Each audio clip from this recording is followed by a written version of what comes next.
Hi అండి, నేను రెడ్డి లక్ష్మిని. ఈరోజు సగ్గుబియ్యం ఉప్మా చేస్తున్నాండి. సగ్గుబియ్యం రాత్రి నానబెట్టేసినాక మెత్తగా నానిపోతాయండి. ఉదయానికల్లా ఇలా అవుతుంది. నాకు కావాల్సినవి తాలింపుకు జీలకర్ర, ఆవాలు, కరివేపాకు, ఒక ఉల్లిగడ్డ చిన్నదండి, ఉల్లిగడ్డ 4 పచ్చిమిరపకాయలు చీరిన, క్యారెట్ తురుము కావాల్సినవి.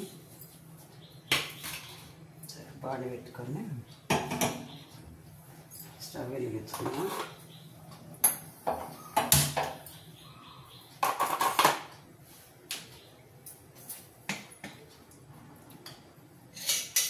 కొంచెం నూనె వేసుకున్నామండి.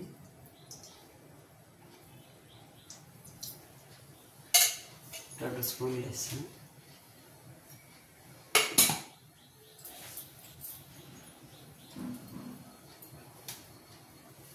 పిల్లలు ఏమన్నా ఇట్లా వెరైటీగా తినాలనుకుంటే ఇలా చేసేసుకోవాలండి. ఉప్మా అంటే మామూలు ఉప్మా తినరు, గోధుమలోని అది అందులో కూడా కొంచెం క్యారెట్ అవి వేస్తే కొంచెం కలర్ఫుల్గా ఉంటుంది కదా, తింటారు. ఏదో ఒకటి వాళ్ళ కలిపేయాలి,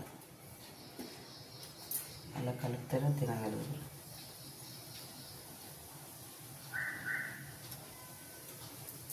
జీలకర్ర ఆవాలు వేసినామండి,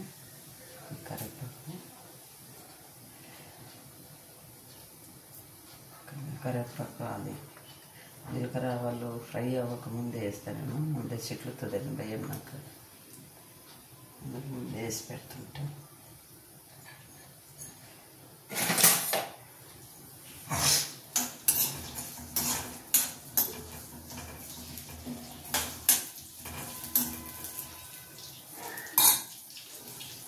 ఆనియన్, పచ్చిమిర్చి అండి,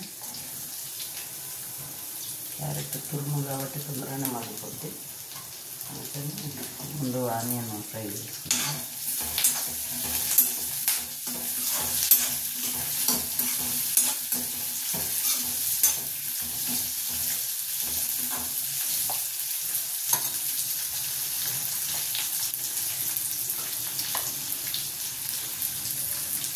కొంచెం సాల్ట్ వేసుకున్నామండి, ఎందుకంటే సాల్ట్ అయితే ఉల్లిగడ్డ తొందరగా మగ్గిపోతుంది, ఫ్రై అవుతుంది. సరిపడా వేయద్దు, ఎందుకంటే ఉల్లిగడ్డ గట్టి ఉంటుంది, మిగతా రాదని. అందుకని కొంచెం వేసుకోవాలి ఫ్రై అవ్వడానికి.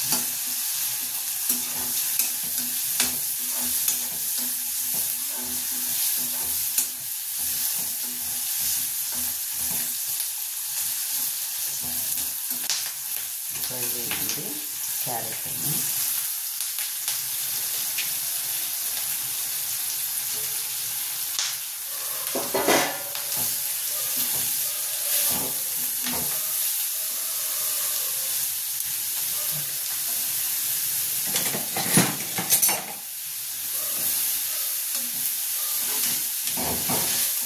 క్యారెట్ ఫ్రై అయినాక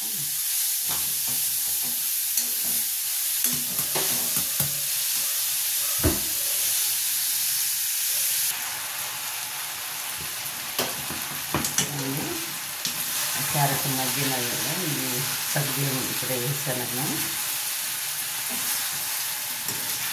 వేరే మాటలలో వేసి కథ చూపించలేదా.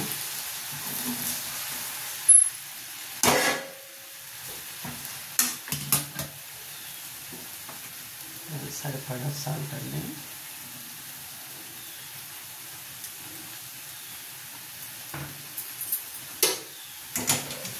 చాలా బాగుంటుందండి, ఇది టేస్ట్గా ఉంటుంది.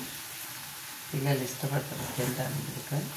అంటే క్యారెట్ వేస్తాను కాబట్టి అది వేయకపోతే వైట్గా ఉంటుంది, కానీ లేదా పసుపు వేసుకుంటాము. వేసినా కూడా అంత అంతలేదు.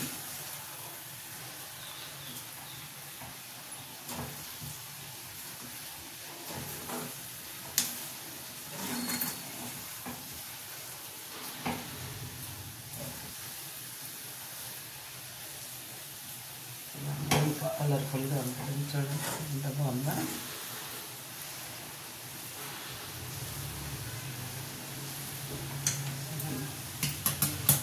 కొంచెం ఒక 10 నిమిషాలు మగ్గనిద్దాన్ని మూత పెట్టేసి